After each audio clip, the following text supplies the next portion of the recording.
നമ്മൾ എല്ലാവർക്കും ഉണ്ടാകുന്നൊരു പ്രശ്നമാണ് ഗ്യാസ് കയറുക എന്ന് പറയുന്നത്. പക്ഷേ ചില ആളുകൾ പറയാറുണ്ട് ഗ്യാസ് ഒന്നായിട്ട് നെഞ്ഞോട് കയറി തലയിൽ കയറി അല്ലെ ശരീരത്തിൻ്റെ മറ്റു ഭാഗങ്ങളിലേക്ക് കയറിയിട്ട് ഭയങ്കര വേദനയാണ്. അത് ചില സമയത്ത് അറ്റാക്ക് ആണോ എന്ന് തോന്നിപ്പോകുന്ന രൂപത്തിലൊക്കെ ഗ്യാസ് കയറിയിട്ട് വേദന ഉണ്ടാവാറുണ്ട് പറയുന്നത്. ഇത് ചില സമയത്ത് ചില ആളുകൾ പറയാറുണ്ട് നമുക്കിപ്പോൾ രാത്രിയാവുന്ന സമയത്ത് കിടന്നുറങ്ങുന്ന സമയത്തൊക്കെ. Hi sir. നമ്മൾ എല്ലാവർക്കും ഉണ്ടാകുന്നൊരു പ്രശ്നമാണ് ഗ്യാസ് കയറുക എന്ന് പറയുന്നത്. പക്ഷേ ചില ആളുകൾ പറയാറുണ്ട് ഗ്യാസ് ഒന്നായിട്ട് നെഞ്ഞോട് കയറി തലയിൽ കയറി അല്ലെ ശരീരത്തിൻ്റെ മറ്റു ഭാഗങ്ങളിലേക്ക് കയറിയിട്ട് ഭയങ്കര വേദനയാണ്. അത് ചില സമയത്ത് അറ്റാക്ക് ആണോ എന്ന് തോന്നിപ്പോകുന്ന രൂപത്തിലൊക്കെ ഗ്യാസ് കയറിയിട്ട് വേദന ഉണ്ടാവാറുണ്ട് പറയുന്നത്. ഇത് ചില സമയത്ത് ചില ആളുകൾ പറയാറുണ്ട് നമുക്കിപ്പോൾ രാത്രിയാവുന്ന സമയത്ത് കിടന്നുറങ്ങുന്ന സമയത്തൊക്കെ പെട്ടെന്ന് ഗ്യാസ് കയറിയിട്ട് ഭയങ്കര വേദന. എന്നിട്ട് ഒരു സാധാരണ ഒരു പിന്നെ എന്തെങ്കിലും ഒരു പാൻറ്റപ്രസോൾ പോലെ എന്തെങ്കിലും മരുന്നുകളൊക്കെ കഴിച്ചാൽ ഗ്യാസ് പോവാറുണ്ട്. പക്ഷേ ഇതൊന്നും കിട്ടാത്ത സാഹചര്യത്തിൽ ഭയങ്കര ബുദ്ധിമുട്ടായിട്ട് ഏതെങ്കിലും ഹോസ്പിറ്റലിലേക്ക് ആ രാത്രി പോവേണ്ട ഒരു സിറ്റുവേഷൻ ഉണ്ടാവാറുണ്ട്. അപ്പം ഇങ്ങനെ ഗ്യാസ് കയറുന്നതിൽ നമുക്ക് എന്തൊക്കെ നമുക്ക് ചെയ്യാൻ പറ്റും? അതായത് ഇങ്ങനെ ഗ്യാസ് കയറിയാൽ ആ ഗ്യാസ് ഒന്ന് പുറത്താക്കാൻ വേണ്ടിയിട്ട് നമുക്ക് എന്ത് ചെയ്യാൻ പറ്റും? അല്ലെങ്കിൽ ഇങ്ങനെ ഗ്യാസ് കയറാതിരിക്കാൻ വേണ്ടിയിട്ട് നമുക്ക് സ്ഥിരമായിട്ട് ഈ ഗ്യാസ് കയറാതിരിക്കാൻ എന്തെങ്കിലും പ്രതിവിധികൾ ഉണ്ടോ? അല്ലെങ്കിൽ എന്താണ് ചെയ്യാൻ പറ്റുക എന്നുള്ളത് ഡോക്ടർ ഒന്ന് വിശദീകരിക്കുമോ? തീർച്ചയായിട്ടും നമുക്ക് ചില കണ്ടീഷനുകൾ ഇങ്ങനെയുള്ള അവസ്ഥകൾ വരുമ്പോൾ നമ്മുടെ ചുറ്റുപാടിൽ തന്നെ നമ്മുടെ അടുക്കളയിൽ തന്നെ ചെയ്യാൻ പറ്റാവുന്ന ഒരുപാട് മെഡിസിൻസ് ട്രീറ്റ്മെൻറ്റുകൾ അവൈലബിൾ ആണ്. പക്ഷേ നമ്മൾ ഈ പറഞ്ഞതുപോലെ PPIയിലോ അല്ലെങ്കിൽ മറ്റെന്തെങ്കിലും മെഡിസിൻസൊക്കെ എന്ത് ചെയ്യും, അതിന് അഡിക്റ്റായി കഴിഞ്ഞാൽ പിന്നീട് ഈവൻ എന്ത് ഇഷ്യൂ ഉണ്ടെങ്കിലും അത് യൂസ് ചെയ്യുന്ന ഒരു സിറ്റുവേഷൻ ഉണ്ടാകാറുണ്ട്. നമ്മൾ ഈ മെഡിസിൻ എടുക്കുന്നതിന് മുമ്പ് മനസ്സിലാക്കേണ്ട ഒരു കാര്യം, ഗ്യാസ് എന്നുള്ളത് വ്യത്യസ്ത തരത്തിലുണ്ട്. ഹൈപ്പർ അസിഡിറ്റി വരുന്ന കേസുകളുണ്ട്, അതുപോലെ ഹൈപ്പോ അസിഡിറ്റി വരുന്നുണ്ട്. അതായത് അസിഡിറ്റി കൂടിക്കഴിഞ്ഞിട്ട് ഗ്യാസ്ട്രൈറ്റിസ് അങ്ങനെയുള്ള പ്രശ്നങ്ങൾ വരുന്നുണ്ട്. അതേപോലെ തന്നെ അതിൻ്റെ ഓപ്പോസിറ്റ് സൈഡിൽ നിന്ന് ശരിയായ രീതിയിൽ ആസിഡ് സെക്രേഷൻ ഇല്ലാണ്ട് ദഹനം നടക്കാണ്ട് അങ്ങനെ ഗ്യാസ് പ്രൊഡ്യൂസ് ചെയ്യുന്ന കണ്ടീഷനുണ്ട്. ഈ രണ്ട് കണ്ടീഷന് വേർതിരിച്ചറിയുക എന്നുള്ളത് വളരെ ഇമ്പോർട്ടൻ്റ് ആണ്. അങ്ങനെ അറിയുമ്പോൾ മാത്രമാണ് നമുക്ക് പ്രോപ്പറായിട്ട് അതിനൊരു ട്രീറ്റ്മെൻറ്റിലേക്ക് പോകാൻ കഴിയുള്ളൂ. ഓൾമോസ്റ്റ് എല്ലാ കേസുകളിലും വരുന്ന ഒരു പ്രധാന റീസൺ എന്നുള്ളത് എച്ച് പൈലോറി ഇൻഫെക്ഷനാണ്, അല്ലെങ്കിൽ എച്ച് പൈലോറിക്കിൻ്റെ അതിൻ്റെ ഒരു പ്രസൻസാണ്, അതിൻ്റെ ഒരു ആക്ടിവേഷനാണ് യഥാർത്ഥത്തിൽ ഇന്ന് കൂടുതൽ കണ്ടുവരുന്ന ഗ്യാസിൻ്റെ ഒരു കാരണം എന്നുള്ളത്. അപ്പോൾ ഈ ഗ്യാസ് കൂടുതലായിട്ട് കഴിഞ്ഞാൽ പറഞ്ഞതുപോലെ തന്നെ ഈ തലയിൽ കയറുക, അല്ലെങ്കിൽ ഹാർട്ട് ബേൺ എന്ന് വരെ പേര് വരും ഗ്യാസിന് പറയാറുണ്ട്. നെഞ്ചരിച്ചിൽ അല്ലെങ്കിൽ ഹാർട്ട് ബേൺ, അതായത് ഹാർട്ടിൻ്റെ ആ ഒരു ഭാഗത്ത് നമ്മൾ അറ്റാക്ക് വരുമ്പോൾ ഉണ്ടാകുന്ന ഒരു പെയിൻ സ്റ്റാർട്ട് ചെയ്യുന്നൊരു ഏരിയ ഉണ്ട്. അതേ ഭാഗത്തു നിന്ന് നമ്മൾ സ്റ്റേണം, അതായത് നെഞ്ചിൻ കൂടിൻ്റെ ഒരു ഭാഗത്തിൽ നിന്ന് ആ ഒരു സൈഡിൽ നിന്ന് തന്നെയാണ് ഈ പെയിൻ ഉണ്ടാകുന്നത്. അപ്പോൾ അതുകൊണ്ട് തന്നെ ഇത് അറ്റാക്ക് ആണോ ഹാർട്ടിൻ്റെ ഇഷ്യൂ ആണോ എന്നുള്ള പലപ്പോഴും നമുക്ക് കൺഫ്യൂസ്ഡ് ആക്കുന്ന ഒരു വിഷയം തന്നെയാണ്. അപ്പോൾ നമ്മൾ ആദ്യം ഞാൻ നേരത്തെ പറഞ്ഞ പോലെ ഹൈപ്പർ ആണോ അസിഡിറ്റി ആണോ ഹൈപ്പോ അസിഡിറ്റി ആണോ എന്നുള്ളത് ആദ്യം തിരിച്ചറിയണം. ഈ ഹൈപ്പർ അസിഡിറ്റിയുടെ കേസുകളിൽ കൂടുതലായിട്ട് ആസിഡ് സെക്രേഷൻ കൂടുക, ഈ സ്റ്റാർട്ടിങ്ങിൽ പറഞ്ഞല്ലോ ഞാൻ, എച്ച് പൈലോറിക് ഇൻഫെക്ഷൻ്റെ അമിതമായിട്ടുള്ള സെക്രേഷൻസ് വരും. അതിൻ്റെ ഇൻഫെക്ഷൻ വരുമ്പോൾ അമിതമായിട്ട് HCl പ്രൊഡ്യൂസ് ചെയ്യും, ആസിഡ് സെക്രേഷൻ കൂടും. അപ്പോൾ അങ്ങനെയുള്ള കേസുകളാണെന്നുണ്ടെങ്കിൽ അവർക്ക് വയറുകാളിച്ച ഭയങ്കരമായിരിക്കും, ശക്തമായിട്ട് വയറുകാളിച്ച ഉണ്ടായിരിക്കും. ഭക്ഷണം കഴിച്ചു കഴിഞ്ഞാൽ വീണ്ടും വീണ്ടും ഭക്ഷണം കഴിക്കാൻ തോന്നുക. 1 മണിക്കൂർ നമ്മൾ ഭക്ഷണം കഴിച്ചിട്ടുണ്ടാവുള്ളൂ, ശരിയായ രീതിയിൽ ദഹിക്കാനൊരു സമയം എടുത്തിട്ടില്ല. അപ്പോഴൊക്കെ എന്ത് ചെയ്യും, നമുക്ക് ഇനിയും ഭക്ഷണം കഴിക്കണം, ഭക്ഷണം ഒന്നും കഴിക്കാത്ത പോലെ ഒരു ഫീലിംഗ് തോന്നുക. അതേപോലെ ചില ആളുകൾക്ക് എന്ത് ചെയ്യും, ടോയ്ലറ്റിൽ ഭക്ഷണം കഴിച്ചാൽ ഉടനെ തന്നെ ടോയ്ലറ്റിൽ പോകാനുള്ള ഒരു ടെൻഡൻസി ഉണ്ടാവുക. അതുപോലെ ഓക്കാന വരിക, രാവിലേക്ക് എഴുന്നേറ്റ് കഴിഞ്ഞാൽ ഓക്കാന വരിക, ഛർദ്ദിക്കാനൊരു ഫീലിംഗ് വരിക, ചിലപ്പോൾ ഛർദ്ദിക്കുക തന്നെ ചെയ്യും, ചിലപ്പോൾ ഒരു യെല്ലോയിഷ് കളറിലുള്ള ഫ്ലൂയിഡ് ഛർദ്ദിക്കാറൊക്കെ ഉണ്ട് ഈ ഹൈപ്പർ അസിഡിറ്റിയുള്ള കേസുകളിൽ. അപ്പോൾ ഇവർക്കാണ് കൂടുതലായിട്ടും നമ്മൾ പലപ്പോഴും പറയുന്ന മൈഗ്രെയിൻ ഇഷ്യൂസ് ഉണ്ടാവുക. അതേപോലെ തന്നെ ഹൈപ്പർ അസിഡിറ്റിക്ക് ഒരു കാരണം ഉണ്ടാകുന്ന ഈ ടെൻഷൻ ഒരു പ്രധാന കാരണമാണ്. എച്ച് പൈലോറിക്കിൻ ഇൻഫെക്ഷൻ പറഞ്ഞത് അതേപോലെ തന്നെ മറ്റൊരു റീസണാണ് ഈ ടെൻഷൻ വരിക എന്നുള്ളത്. കൂടുതലായിട്ട് ടെൻഷൻ വന്നു കഴിഞ്ഞാൽ നമുക്കെന്ത് ചെയ്യും, ഗ്യാസ്ട്രിക് ഇഷ്യൂസ്, ഗ്യാസ്ട്രിക്കിൻ്റെ പ്രശ്നങ്ങൾ കൂടുതലായിട്ടുണ്ടാകും. ഞാൻ സിമ്പിളായിട്ടൊരു എക്സാമ്പിൾ പറയാം. നമ്മളിപ്പോൾ ഒരു വാഹനത്തിൽ യാത്ര ചെയ്യുകയാണ്, റോഡിലൂടെ യാത്ര ചെയ്യുന്ന സമയത്ത് പെട്ടെന്നൊരു ഒരാളങ്ങോട്ട് കടന്നില്ലെങ്കിൽ ഒരു പൂച്ച ഓപ്പോസിറ്റ് നമ്മൾ ക്രോസ് ചെയ്താൽ നമ്മൾ എന്ത് ചെയ്യും, പെട്ടെന്ന് സഡനായിട്ട് ബ്രേക്ക് പിടിക്കും. അങ്ങനെ ബ്രേക്ക് പിടിക്കുന്ന നേരത്ത് സ്വാഭാവികമായിട്ടും നമ്മുടെ വയറിൻ്റെ അകമാണ് പെട്ടെന്ന് അതിൻ്റെ ഒരു എഫക്റ്റ്, അല്ലെങ്കിൽ വയറ് കാളുക എന്ന് പറയും നമ്മളെ നാടൻ ഭാഷയിൽ. അപ്പോൾ കണ്ടത് കണ്ണാണ്, പക്ഷെ അതിൻ്റെ എഫക്റ്റ് വന്നത് എവിടെയാണ്, ആ ഒരു കാളിച്ച ഫീൽ ചെയ്തത് നമ്മുടെ വയറ്റിലാണ്. അപ്പോൾ അത്രത്തോളം കണക്ഷൻ എന്തുണ്ട് നമ്മുടെ ബ്രെയിനും സ്റ്റൊമക്കും തമ്മിലുണ്ട്. അപ്പോൾ നമ്മൾ കൂടുതലായിട്ട് ടെൻസ്ഡായി കഴിഞ്ഞാൽ എന്തെങ്കിലും ഒരു ഇഷ്യൂ അതിങ്ങനെ എപ്പോഴും തോട്ട്സ്ഫുള്ളായിട്ട് എപ്പോഴും ചിന്തിച്ചുകൊണ്ട് നടന്നിരുന്നാൽ നമുക്കൊരു റിലാക്സേഷൻ ഇല്ല എന്നുണ്ടെങ്കിൽ സ്വാഭാവികമായിട്ടും അത് ടെൻഷനായിരിക്കും. പിന്നീട് അതേപോലെ തന്നെ വയറ്റിൽ നിന്നുള്ള ഗ്യാസ്ട്രിക് പ്രൊഡ്യൂഷൻസ് HCl പ്രൊഡക്ഷൻ കൂടുതലായിരിക്കും. ഇതേപോലെ നേരത്തെ പറഞ്ഞതുപോലെ തന്നെ എച്ച് പൈലോറിക് ഇൻഫെക്ഷൻ ഉണ്ടാകുന്ന സമയത്ത് ഹൈപ്പർ അസിഡിറ്റി ഉണ്ടാകുന്ന അതേപോലെ തന്നെ എന്ത് ചെയ്യും, ഈ ടെൻഷൻ കൂടിക്കഴിഞ്ഞാൽ ഈ പറഞ്ഞ HCl പ്രൊഡക്ഷൻ ആസിഡ് പ്രൊഡക്ഷൻ കൂടും. അതേപോലെ ഹൈപ്പർ അസിഡിറ്റി ഫീൽ ചെയ്യും ഉണ്ടാകുമെന്നുള്ളതാണ്. പിന്നെ മറ്റൊരു കാരണം ഹൈപ്പോ അസിഡിറ്റിയുടെ ഒരു കാരണം ഉണ്ടല്ലോ.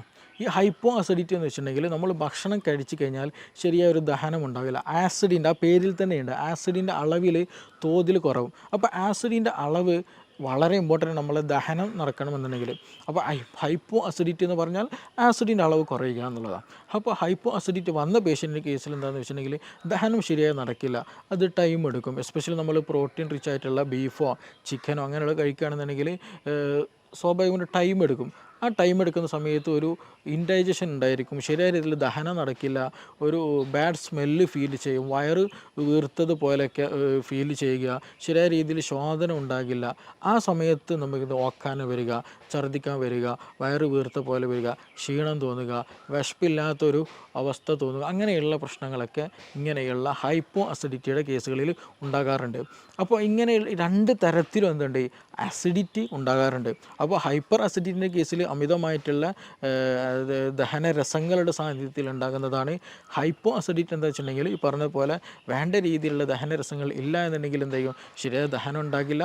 അപ്പോൾ അവിടെ ബാക്ടീരിയ ഇതുണ്ടായിരിക്കും, അവിടെ പിന്നെ അതുപോലെ ദഹിക്കാതെ കിടന്നിട്ട് അതിൽ നിന്ന് ഗ്യാസസ് പോലെയുള്ള പ്രൊഡ്യൂസ് ചെയ്യും. അങ്ങനെയുള്ള പ്രശ്നങ്ങളും കാര്യങ്ങളും ഉണ്ടായിരിക്കും. ബാഡ് ബാക്ടീരിയൻ്റെ പ്രസൻസ് അമിതമായിട്ട് കൂടുതലുണ്ടായിട്ടുണ്ടാകും. അപ്പോൾ അങ്ങനെയും എന്ത് ചെയ്യുന്നുണ്ട്, ഈ പറഞ്ഞതുപോലെ അസിഡിറ്റി ഉണ്ടാകാറുണ്ട്. അപ്പോൾ ഈ രണ്ട് കേസിലും രണ്ട് തരത്തിലാണ് നമ്മൾ ട്രീറ്റ് ചെയ്യേണ്ടത്. ഒന്ന് ഹൈപ്പർ അസിഡിറ്റിൻ്റെ കേസിൽ നമുക്ക് ഈ ലെമൺ ടീ വളരെ യൂസ്ഫുള്ളായിട്ട് നമുക്ക് ചെയ്യാവുന്നതാണ്. ഹൈപ്പറായിട്ട് ഭയങ്കരമായിട്ട് ഗ്യാസ്ട്രിക്കിൻ്റെ ഇഷ്യൂസ് ഉണ്ടെങ്കിൽ, എപ്പോഴും ഛർദ്ദിക്കാൻ തോന്നുന്നുണ്ടെങ്കിൽ, ഓക്കാനം വരുന്നുണ്ടെങ്കിൽ, ഭയങ്കരമായിട്ട് എന്താ പറയുക വയറ് എപ്പോഴും പുകച്ചിലുണ്ടെന്നുണ്ടെങ്കിൽ അതിന് ഏറ്റവും ബെസ്റ്റായിട്ടുള്ള ഒരു ട്രീറ്റ്മെൻറ്റാണ് യഥാർത്ഥത്തിൽ ഈ ലെമൺ ടീ കുടിക്കുക എന്നുള്ളത്. ആ സമയത്ത് തന്നെ നമുക്ക് അക്യൂട്ടായി തന്നെ റിലീഫ് ഉണ്ട്.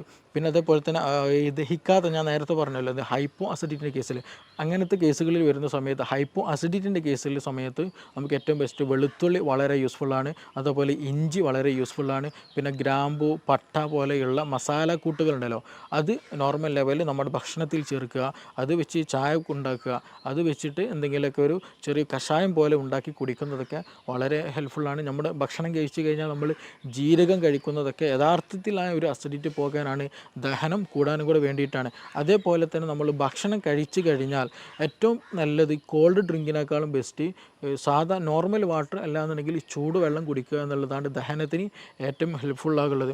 അപ്പോൾ അതുകൊണ്ട് നമ്മൾ ഒരുപാട് ആളുകളുണ്ട് ഇന്ന് നമ്മൾ ഭക്ഷണം എന്തെങ്കിലും ഹെവി ഫുഡ് കഴിച്ചു കഴിഞ്ഞാൽ 7up കുടിക്കുക, എന്തെങ്കിലും കൂൾ ഡ്രിങ്ക്സ് കുടിക്കുക, കാർബണേറ്റഡ് ഡ്രിങ്ക് കുടിക്കുക എന്നുള്ളത്. യഥാർത്ഥത്തിൽ കാർബണേറ്റഡ് ഡ്രിങ്ക് കുടിക്കുന്ന സമയത്ത് നമുക്കൊരു കംഫർട്ട് ഫീൽ ചെയ്യുന്നുണ്ടെങ്കിലും അത് ഗ്യാസ് കൂട്ടാനുള്ളൊരു വഴിയും കൂടെയാണ്. അത് കുടിച്ചു കഴിഞ്ഞാൽ പിന്നീട് ഗ്യാസ് എന്ത് ചെയ്യും, വീണ്ടും വീണ്ടും ശരീരത്തിൽ കൂടിക്കൊണ്ടിരിക്കും. അപ്പോൾ അത് നമ്മൾ എന്ത് ചെയ്യണം, നിയന്ത്രിക്കണം. അത് വളരെ ഇമ്പോർട്ടൻ്റ് ആണ്. അപ്പോൾ ഈ പറഞ്ഞു വെച്ചതുപോലെ ഈ ആസിഡ് കൂടുന്ന കേസുകളുണ്ട്, കുറയുന്ന കേസുകളുണ്ട്. അപ്പോൾ ഏതാണോ എന്നുള്ളത് തിരിച്ചറിയണം. ഇപ്പോൾ നേരത്തെ പറഞ്ഞതുപോലെ തന്നെ ചോദ്യത്തിൽ വന്നതുപോലെ തന്നെ രാത്രി സമയത്ത് നമുക്ക് ഛർദ്ദിക്കാൻ വരിക, വയറ് വീർത്ത പോലെ തരിക, ഓക്കാനം വരിക, പുളിച്ച് തികട്ടൽ വരിക, അങ്ങനെ ഉണ്ടാകാറുണ്ട്. അതിന് യഥാർത്ഥ കാരണം എന്ന് പറയുന്നത് വെച്ചാൽ നമ്മൾ രാത്രി കിടക്കുന്ന, എസ്പെഷ്യലി രാത്രി സമയത്ത് നമ്മൾ ഭക്ഷണം കഴിച്ച പാടേ കിടക്കരുത്.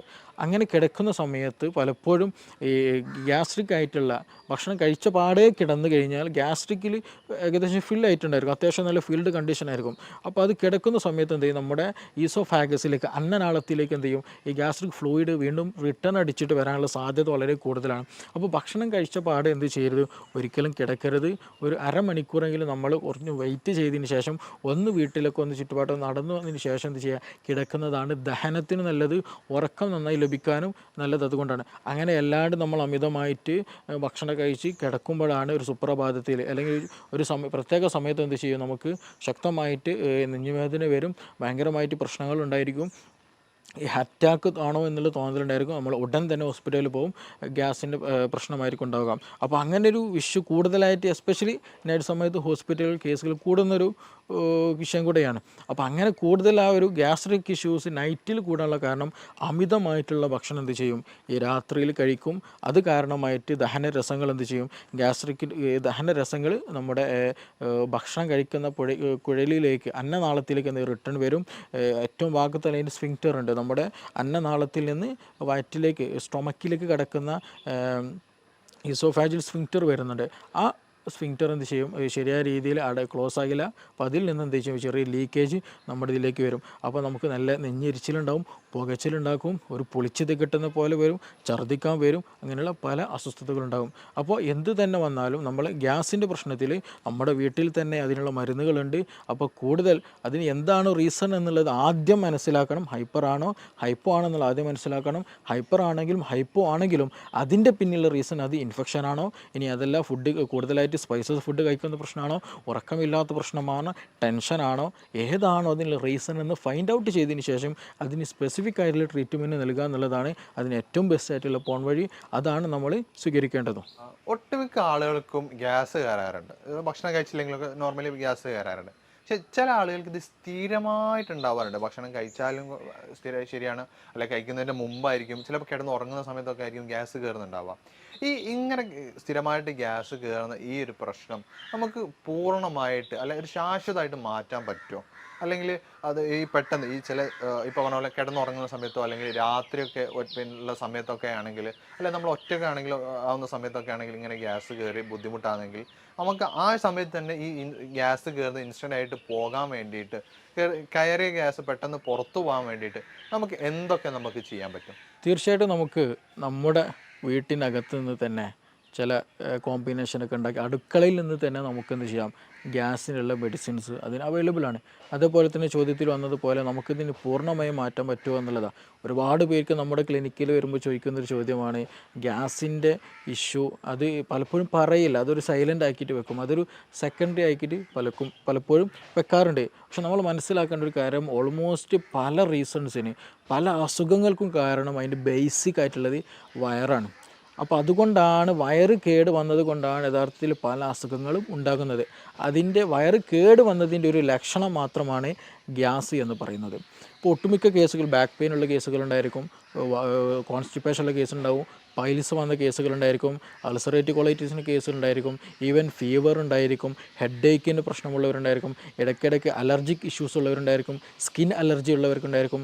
അപ്പോൾ ഈ ഓൾമോസ്റ്റ് എല്ലാ കേസുകളുടെയും റീസൺ ചോദിച്ചാൽ, അല്ലെങ്കിൽ ഇങ്ങനെയുള്ള കേസുകൾ വരുമ്പോൾ നമ്മൾ അവരോട് ചോദിച്ചാൽ അവർ പറയും നമുക്ക് അവർക്ക് എന്തുണ്ടായിരിക്കും, ഗ്യാസിൻ്റെ പ്രശ്നമുണ്ടായിരിക്കും, അല്ലെങ്കിൽ സ്റ്റൊമക്ക് നോർമലായിരിക്കില്ല, അബ്ഡോമൻ നോർമലായിരിക്കില്ല, ഗട്ട് ഹെൽത്ത് നോർമലായിരിക്കില്ല എന്നുള്ളത്. അപ്പോൾ നമ്മൾ ആദ്യം മനസ്സിലാക്കേണ്ടത് ഇതിൻ്റെ പിന്നിലായിട്ട് ഒരുപാട് റീസൺസ് ഉണ്ട് എന്നുള്ളതാണ്. അതായത് സ്റ്റൊമക്ക് ഹെൽത്ത് നോർമൽ അല്ല എന്നുള്ളതിൻ്റെ ഏറ്റവും ബേസിക് ആയിട്ടുള്ള ഒരു സംഗതിയാണ് ഗ്യാസ് എന്നുള്ളത്. അപ്പോൾ അത് ആദ്യം നമ്മൾ മനസ്സിലാക്കേണ്ടതുണ്ട്. പിന്നെ ചോദ്യത്തിൽ വന്നതുപോലെ ഗ്യാസ് നമുക്ക് നമ്മുടെ വീട്ടിൽ നിന്ന് തന്നെ റിമൂവ് ചെയ്യാം. ചില ആളുകൾക്ക് എന്ത് ചെയ്യും, അത് റിപ്പീറ്റഡ് ആയിട്ട് വരും, അമിതമായിട്ട് ഭക്ഷണം കഴിച്ചാലും വരും, ഭക്ഷണം കഴിച്ചില്ലെങ്കിലും വരും, ഭക്ഷണം കഴിച്ചു കൊണ്ടിരിക്കുമ്പോൾ വരും, പല സമയത്ത് വന്നിരിക്കുന്ന പല ആളുകളും പല രീതിയിലാണ് ഗ്യാസ് കാണാറുള്ളത്. അപ്പോൾ ഇത് ഗ്യാസ് എന്തുകൊണ്ട് വരുന്നോ അതിന് റീസൺ എന്താണ് എന്നുള്ളത് ആദ്യം മനസ്സിലാക്കണം.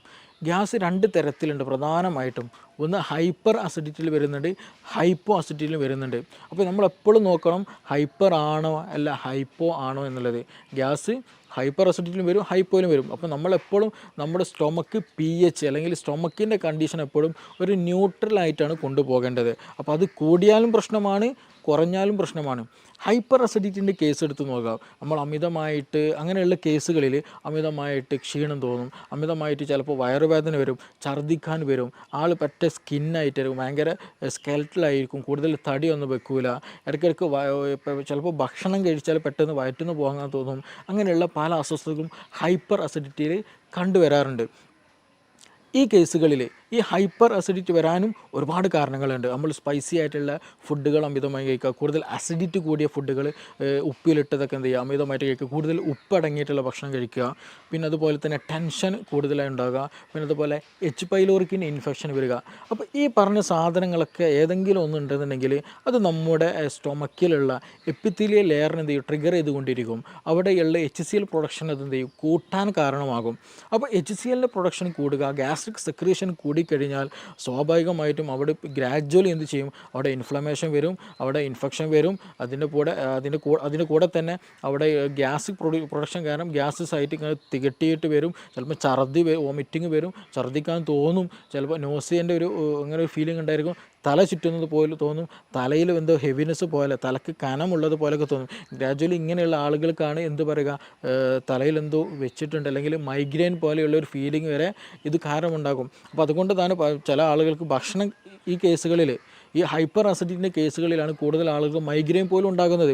അപ്പോൾ അതിൻ്റെയൊക്കെ ബേസിക് റീസണും അല്ലെങ്കിൽ നമുക്ക് കാണാൻ കഴിയുന്നതാണ് ഈ പറയുന്ന ഗ്യാസാണ്. അപ്പോൾ എപ്പോഴും ഗ്യാസ് ഉള്ളവർ ശ്രദ്ധിക്കണം. അത് മേ ബി ഈവൻ ക്യാൻസർ വരെ നീളാൻ ചാൻസ് ഉണ്ട്. അതേപോലെ തന്നെ ഈ പറഞ്ഞ പോലെ മൈഗ്രെയിനിലേക്ക് വരാൻ നീളാനുള്ള ചാൻസ് ഉണ്ട്. അപ്പോൾ അതുകൊണ്ട് തന്നെ ഈ മൈഗ്രെയിൻ കേസുകൾ എടുത്ത് നോക്കിയാൽ അവർ പറയുന്ന റീസൺ എന്താണെന്ന് വെച്ചിട്ടുണ്ടെങ്കിൽ സമയത്തിന് ഭക്ഷണം കഴിച്ചില്ല എന്നുണ്ടെങ്കിൽ തലവേദന വരുമെന്നുള്ളതാണ്.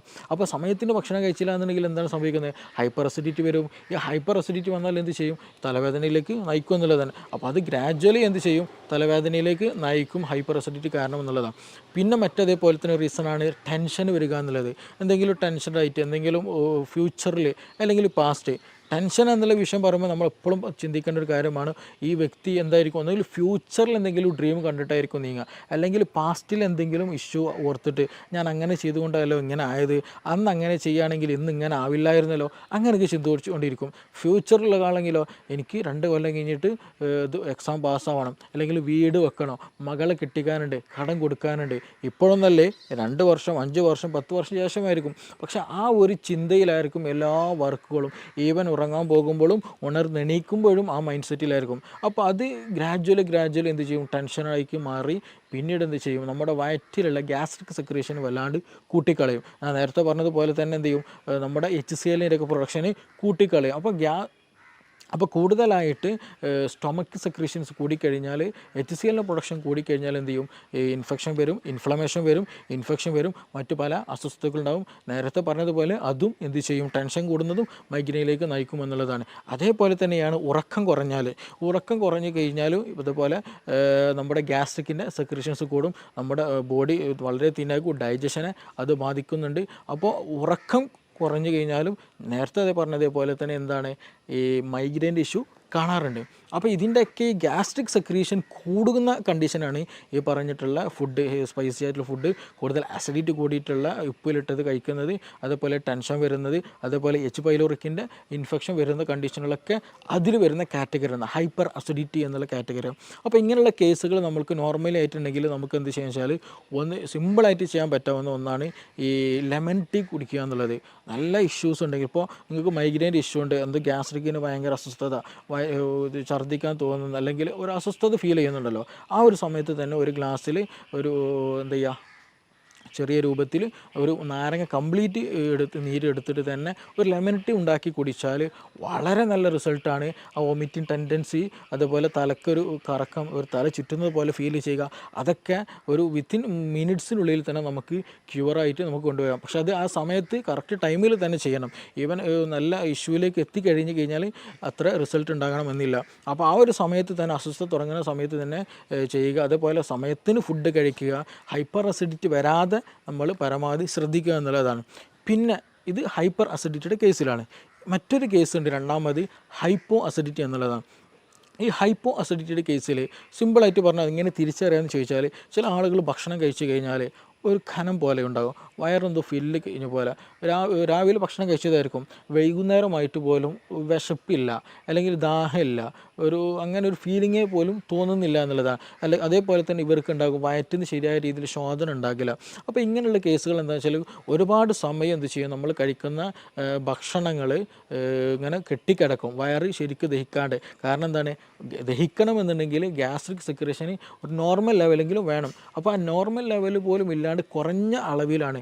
വേണ്ടതൊന്നും ഇല്ല ദഹിക്കാൻ. അപ്പോൾ അങ്ങനെ വരുമ്പോൾ എന്ത് ചെയ്യും, വയറ്റിൽ ഈ നമ്മൾ കഴിച്ച ഭക്ഷണ പദാർത്ഥങ്ങൾ അവിടെ നിൽക്കും. അവിടെ നിന്നിട്ട് അവിടെ എന്ത് ചെയ്യും, ബാക്ടീരിയൻ്റെ ഗ്രോത്ത് നടക്കും. അങ്ങനെ ബാഡ് സ്മെല്ലുള്ള കീഴ്വാഴ് പ്രൊഡ്യൂസ് ചെയ്യും. പിന്നെ ഇതുപോലെ ശ്വാസം ശരിക്കും ലഭിക്കില്ല, ചിലപ്പോൾ വയറുവേദന ഉണ്ടാകും, വയറ് വീർത്ത പോലൊരു ഫീലിംഗ് ഉണ്ടാകും, വിശപ്പ് ഉണ്ടാകില്ല.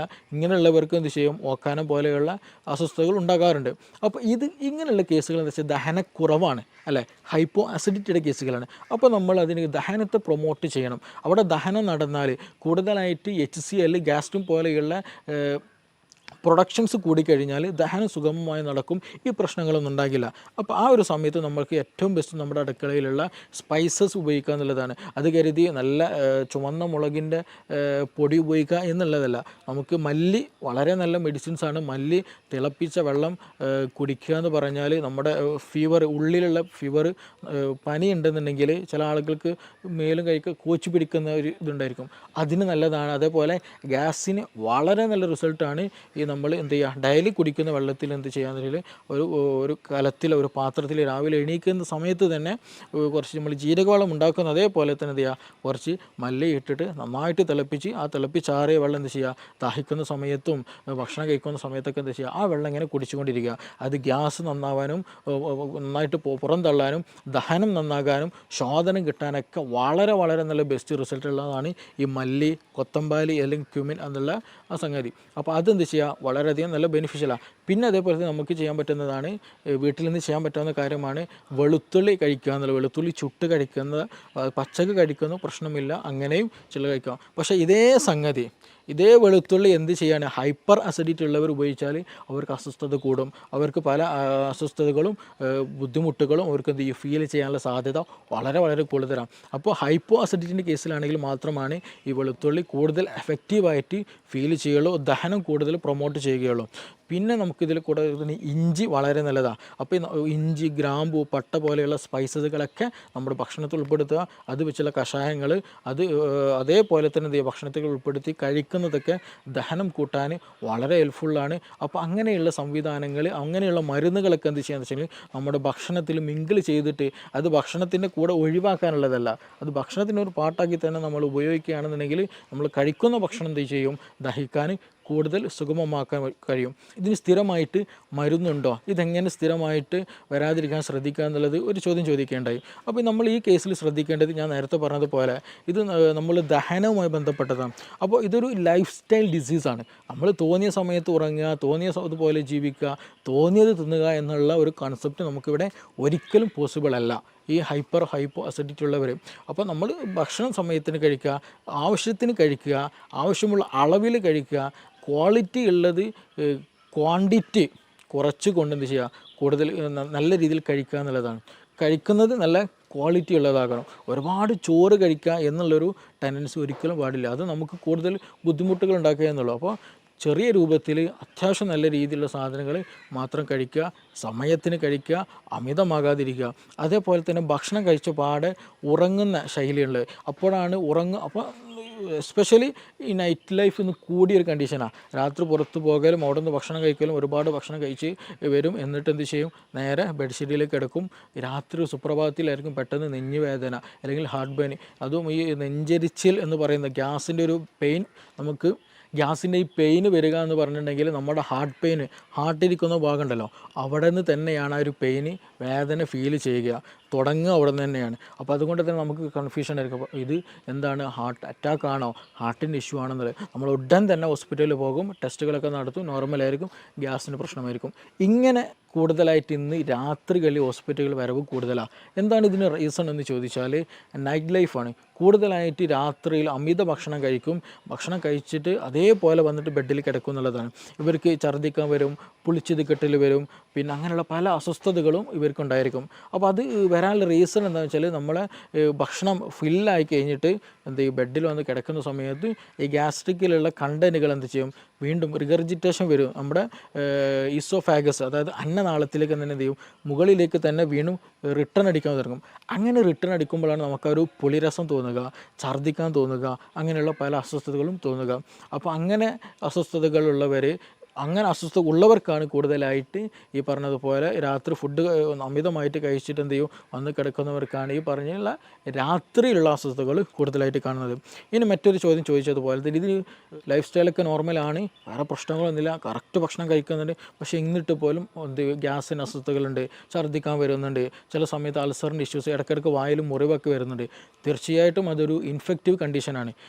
എച്ച് പൈലോറിക്കിൻ്റെ പ്രസൻസ് കാരണമായിട്ട് എച്ച് പൈലോറി ഓൾമോസ്റ്റ് എല്ലാ ആളുകളിലും കണ്ടുവരുന്ന ഒരു ബാക്ടീരിയയാണ് ബാക്ടീരിയം പൈലോറി എന്ന് പറയുന്നത്. എച്ച് പൈലോറിക് എന്നുള്ള ഈ ബാക്ടീരിയ എന്താണ് ആക്റ്റീവായിട്ടുണ്ടായിരിക്കും, ഈ സ്റ്റൊമക്കിൽ ആക്റ്റീവായിട്ടുണ്ടായിരിക്കും. സ്റ്റൊമക്കിനൊരു പ്രത്യേകതയുണ്ട്, നമ്മുടെ ഒരു എപ്പിത്തിലെ ലെയറുണ്ട്, നമ്മൾ ടൈറ്റ് ജംഗ്ഷൻ എന്ന് വെച്ചിട്ടുണ്ടെങ്കിൽ ഒരു സെല്ല് അടുത്ത സെല്ലും കൂടി ഭയങ്കര ടൈറ്റഡാണ്, അതിൻ്റെ ഇടയിൽ ഗ്യാപ്പില്ല. അങ്ങനെ ടൈറ്റായിട്ട് ഇങ്ങനെ നിരയായിട്ട് വെച്ച ഒരു ലെയറാണ് എപ്പിത്തിലെ ലെയർ. അതിന് നേരെ മുകളിലാണ് മ്യൂക്കസ് എന്നുള്ള ഒരു വഴുവഴുത്ത ഒരു കൊഴുപ്പുണ്ടായിരിക്കും. അതിൻ്റെ മുകളിലാണ് എന്ത് ഈ ആസിഡിൻ്റെ പ്രസൻസ് ഉണ്ടാവുക. അപ്പോൾ ഈ ആസിഡ് ഈ പറഞ്ഞ മ്യൂക്കസ് അതിന് താഴെ എപ്പിത്തീലിയൽ ലെയറാണ്. എപ്പിത്തീലിയൽ ലെയർ എന്ന് പറയുന്നത് നമ്മുടെ ബോഡിയോട് അത്രയും ചേർന്നിരിക്കുന്നതാണ്. അപ്പോൾ ആസിഡ് നമ്മുടെ ബോഡിയിലേക്ക് തട്ടരുത്, അല്ലെങ്കിൽ നമ്മുടെ ശരീരത്തിലെ സെല്ലിലേക്ക് തട്ടരുത്. അപ്പോൾ അതിന് പ്രൊട്ടക്ഷനാണ് യഥാർത്ഥത്തിൽ അതിന് ഇൻ ബിറ്റ്വീൻ ആയിട്ടുള്ള ഈ മ്യൂക്കസ് മെമ്പറി അല്ലെങ്കിൽ മ്യൂക്കസിൻ്റെ പ്രസൻസ് എന്ന് പറയുന്നത്. അത് നോർമലായിട്ട് നമുക്ക് വേണ്ടതാണ്. അപ്പോൾ ചില കണ്ടീഷനുകളിൽ ഈ എച്ച് പൈലോറിക്കിൻ്റെ പ്രസൻസ് കൂടുതലായിട്ടുണ്ടായിരിക്കും, എച്ച് പൈലോറിക് ആക്റ്റീവായിട്ടുണ്ടായിരിക്കും. അങ്ങനെ വരുമ്പോൾ നമ്മുടെ ശരീരം ഈ ഒരു എച്ച് പൈലോറിക്കിന് വേറെ പ്രത്യേകത കൂടെയുണ്ട്. അവർക്ക് യൂറിയസ് എന്നുള്ള ഒരു എൻസൈം അവരുടെ ശരീരത്തിലുണ്ട്, അല്ലെങ്കിൽ ആ ഒരു ബാക്ടീരിയയിലുണ്ട്. അപ്പോൾ അങ്ങനെയുള്ള കണ്ടീഷനുകളിൽ ഈ ഫുഡ് പാർട്ടികൾ വരുമ്പോൾ എന്ത് ചെയ്യുമെന്ന് വെച്ചിട്ടുണ്ടെങ്കിൽ ഇവർ ഈ യൂറിയസ് എന്ത് ചെയ്യും, യൂറിയനെ എന്ത് ചെയ്യും കൺവേർട്ടഡ് ആക്കിയിട്ട് അമോണിയാക്കി മാറ്റും. NH3 അമോണിയാക്കി മാറ്റും. ഈ എച്ച് പൈലോറിക് ബാക്ടീരിയ എന്ത് ചെയ്യും, അവരുടെ എൻസൈം ഉപയോഗിച്ചിട്ട് ഭക്ഷണത്തിൽ വരുന്ന യൂറിയയെ എന്ത് ചെയ്യും മാറ്റും, അമോണിയായിട്ട് മാറ്റും. ഈ അമോണിയ എന്താണ്, ഒരു ആൽക്കലി കണ്ടൻ്റാണ്. അമോണിയ ആൽക്കലി കണ്ടൻ്റാണ്. അപ്പോൾ ചുരുക്കി പറഞ്ഞാൽ എച്ച് പൈലോറിക്കയുടെ എന്ന ബാക്ടീരിയയുടെ സാന്നിധ്യത്തിൽ എന്ത് ചെയ്യും, കൂടുതലായിട്ട് ബാക്ടീരിയ ഉണ്ടാകുമ്പോൾ അതെല്ലാം വരുന്ന യൂറിയൊക്കെ എന്ത് കൺവേർട്ടഡ് ആക്കി മാറ്റും, അമോണിയ ആയിട്ട് കൺവേർട്ടഡ് ആക്കി മാറ്റും. അപ്പോൾ ചുരുക്കി പറഞ്ഞാൽ ഈ എച്ച് പൈലോറിക് കാരണമായിട്ട് അവിടെ ഒരു ആൽക്കലി മീഡിയം എന്ത് ചെയ്യും ഉണ്ടാകാനുള്ള സാധ്യത, അല്ലെങ്കിൽ ആൽക്കലി മീഡിയം ഉണ്ടായിക്കൊണ്ടേയിരിക്കും. അപ്പോൾ നമ്മളെ വയറ്റിൽ തന്നെ എന്തുണ്ട്, ആസിഡും ഉണ്ട്. അപ്പോൾ ഈ ആൽക്കലിയും ആസിഡും മിക്സ് ആയി കഴിഞ്ഞാൽ സ്വാഭാവികമായിട്ടും ന്യൂട്രലൈസേഷൻ നടക്കും. അപ്പോൾ അമിതമായിട്ടുള്ള എച്ച് പൈലോറിക് ആക്ഷൻ വന്നു കഴിഞ്ഞാൽ, ഈ അമിതമായിട്ട് അമോണിയയുടെ സാന്നിധ്യം വന്നു കഴിഞ്ഞാൽ നമ്മുടെ ശരീരത്തിൽ നമുക്ക് ദഹനത്തിന് വേണ്ടിയിട്ടുള്ള നമ്മുടെ ഈ ആസിഡിന് എന്ത് ചെയ്യും, അത് ലെയർ കുറയും. അത് പിന്നെ മെല്ലെ എന്ത് ചെയ്യുമെന്ന് വെച്ചിട്ടുണ്ടെങ്കിൽ ഈ പറഞ്ഞ എച്ച് പൈലോറിക് ഗ്രാജ്വലി നമ്മുടെ മ്യൂക്കസും കടന്നിട്ട് മെല്ലെ നമ്മുടെ ഈ എപ്പിത്തീലിയൽ ലെയറിലേക്ക് വന്ന് അറ്റാച്ച് ചെയ്യും. അവിടെ പിന്നെ എന്ത് ചെയ്യും, ഇൻഫ്ലമേഷൻസ് വരും. ആ ഇൻഫ്ലമേഷൻസ് ഗ്രാജ്വലി ഈ പറഞ്ഞ പോലെ അൾസറിലേക്ക് മറ്റു പല പ്രശ്നങ്ങളിലേക്ക് വരും. അപ്പോൾ ചുരുക്കി പറഞ്ഞാൽ ഈ ഒരു സമയത്ത് തന്നെ മീൻസ് ഞാൻ നേരത്തെ പറയുകയുണ്ടായി, ഇതെന്ത് ചെയ്യും, ഈ ആൽക്കലി മീഡിയം ഈ എച്ച് പൈലോറിക് ഉണ്ടാക്കുമ്പോൾ സ്വാഭാവികമായിട്ടും എന്ത് ചെയ്യും, നമ്മുടെ ശരീരം കൂടുതലായിട്ട് ആസിഡ് പ്രൊഡക്ഷൻ നടക്കും. ഹൈപ്പർ അസിഡിറ്റി ആ സമയത്ത് ഉണ്ടാകാനുള്ള സാധ്യതയുണ്ട്. അപ്പോൾ ഓൾമോസ്റ്റ് പല കേസുകളിലും ഹൈപ്പർ അസിഡിറ്റി ഉണ്ടാകാനുള്ള റീസൺ എന്താണെന്ന് വെച്ചിട്ടുണ്ടെങ്കിൽ ഈ പറഞ്ഞിട്ടുള്ള എച്ച് പൈലോറിക്കിൻ്റെ കേസില്ല. അപ്പോൾ നമ്മൾ PPI പ്രോട്ടോമം ഇൻഹിബിറ്റേഴ്സോ പാൻഡോഫ് പോലെയുള്ള മെഡിസിൻസ് കഴിച്ചാൽ ഒരു സാന്ദർഭികമായിട്ട് ആ ഒരു സമയത്ത് റിലീഫ് കിട്ടുമെന്നല്ലാണ്ട് ഗ്രാജ്വലായിട്ട് ഒരു പെർമനൻ്റ് ആയിട്ട് റിലീഫ് നമുക്ക് കിട്ടിക്കൊള്ളുന്നുണ്ടാകില്ല. അതിന് ബേസിക്കലി റീസൺ എന്താണെന്ന് വെച്ചാൽ ഈ പറയുന്ന എച്ച് പൈലോറിക്കിൻ്റെ പ്രസൻസ് ആണ്. അപ്പോൾ ആ ഒരു സമയത്ത് നമ്മൾ പ്രോപ്പറായിട്ട് എച്ച് പൈലോറിക്കിന് ട്രീറ്റ്മെൻറ്റ്, അതിനെ ഇറാഡിക്കേറ്റ് ചെയ്യാനുള്ള ട്രീറ്റ്മെൻറ്റ് നടത്തുക എന്നുള്ളതാണ്. ഈ ഒരു കേസുകളിൽ തന്നെയാണ് നമുക്ക് ശരിയായ ദഹനം നടക്കില്ല, അതേപോലെ നമ്മുടെ ഗഡ് ഹെൽത്തിനത് ബാധിക്കും. ഗഡ് ഹെൽത്തിലേക്ക് പോകുമ്പോൾ, കാരണം നമ്മുടെ ഗ്യാസ്ട്രിക് മീഡിയം വളരെ ഇമ്പോർട്ടൻ്റ് ഡൈജഷന്. അപ്പോൾ അവിടെ ഇംപ്രോപ്പർ ആയിരുന്നെങ്കിൽ സ്വാഭാവികമായിട്ടും അതിൻ്റെ കണ്ടിന്യൂഷൻ ആയിട്ടുള്ള സ്മോൾ ഇൻറ്റെസ്റ്റൈനും ലാർജ് ഇൻറ്റെസ്റ്റൈനിലൊക്കെ എന്ത് ചെയ്യും, ബാക്ടീരിയൽ മീഡിയയിൽ ചേഞ്ചസ് വരും. അങ്ങനെ ചേഞ്ചസ് വന്നാൽ ഗട്ട് ലീക്ക് പോലെയുള്ള പ്രശ്നങ്ങളുണ്ടാകും. ഗട്ട് ലീക്ക് എന്ന് പറഞ്ഞാൽ നമ്മുടെ ഗട്ട് വാള്, അതായത് ഞാൻ നേരത്തെ പറഞ്ഞതുപോലെ ഈ സ്റ്റൊമക്കിനുള്ള ലൈനും പോലെ അതേപോലെ ലൈനിങ് എന്തിനുണ്ട്, നമ്മുടെ കുടലിനുണ്ട്. അപ്പോൾ ആ ഒരു നോർമലി ആയിട്ടുള്ള അതിൻ്റെ ഒരു മീഡിയം നഷ്ടപ്പെടുമ്പോൾ സ്വാഭാവികമായിട്ടും ഗട്ടിലുള്ള ഒരുപാട് സൈറ്റോടോക്സിൻസ് ഉണ്ട്, നമ്മുടെ കോശങ്ങളെ നശിപ്പിക്കാൻ കഴിയുന്ന, ഇൻഫെക്ഷൻ ഉണ്ടാക്കാൻ കഴിയുന്ന, നമ്മുടെ ഹെൽത്തിനെ നെഗറ്റീവായിട്ട് എഫക്റ്റ് ഉണ്ടാക്കുന്ന പല സാധനങ്ങളും പല വസ്തുക്കളും പല ബൈ പ്രൊഡക്റ്റുകൾ എന്തുണ്ട് നമ്മുടെ ഈ ഒരു ഭക്ഷണം അല്ലെങ്കിൽ ഈ ഒരു ഭക്ഷണത്തിനുണ്ടായിരിക്കും. അപ്പോൾ അതെന്ത് ചെയ്യും, നമ്മൾ ഡയറക്റ്റായിട്ട് നമ്മുടെ ശരീരത്തിൽ കടക്കും. അത് പിന്നീട് ഓട്ടോ ഇമ്മ്യൂൺ ഡിസീസുകളായിട്ട് പലപ്പോഴും ഉണ്ടാകാറുണ്ട്. അപ്പോൾ ചുരുക്കി പറഞ്ഞാൽ നമ്മുടെ ഗട്ട് ഹെൽത്തും നമ്മുടെ സ്റ്റൊമക്കിൻ്റെ ഹെൽത്തും വളരെ വളരെ ഇമ്പോർട്ടൻ്റ് ആണ്. അപ്പോൾ എച്ച് പൈലോറിക്കിൻ്റെ പ്രസൻസ് ഉണ്ടായിക്കൊമ്പോഴാണ് പലപ്പോഴായിട്ട് ഈ നിരന്തരമായിട്ടുള്ള ഗ്യാസിൻ്റെ ഇഷ്യൂസ് ഉണ്ടാവുക, മാറാത്ത ഗ്യാസിൻ്റെ പ്രശ്നങ്ങൾ ഉണ്ടാവുക. അതിന് നമ്മൾ പ്രോപ്പറായിട്ടുള്ള ട്രീറ്റ്മെൻറ്റ് എടുക്കുക എന്നുള്ളതാണ് ഏറ്റവും ബെസ്റ്റായിട്ട് നമ്മൾ ചെയ്യേണ്ടത്. എച്ച് പൈലോറിക്കിന് വേണ്ടിയുള്ള ട്രീറ്റ്മെൻറ്റ് എടുക്കുക, ഗ്യാസിന് വേണ്ടിയിട്ടുള്ളതല്ല. ഗ്യാസ് എന്നുള്ളത് അതൊരു സിംറ്റം മാത്രമാണ്. അത് അങ്ങനെ ഒരു ഇൻഫെക്ഷൻ അവിടെയുണ്ട് എന്ന് അറിയിക്കാനൊരു സിംറ്റം മാത്രമാണ്. അപ്പോൾ അതിന് വേണ്ടി നമ്മൾ ചെയ്യേണ്ടത് ഗ്യാസിന് ട്രീറ്റ്മെൻറ്റ് ചെയ്യുക എന്നുള്ളതല്ല.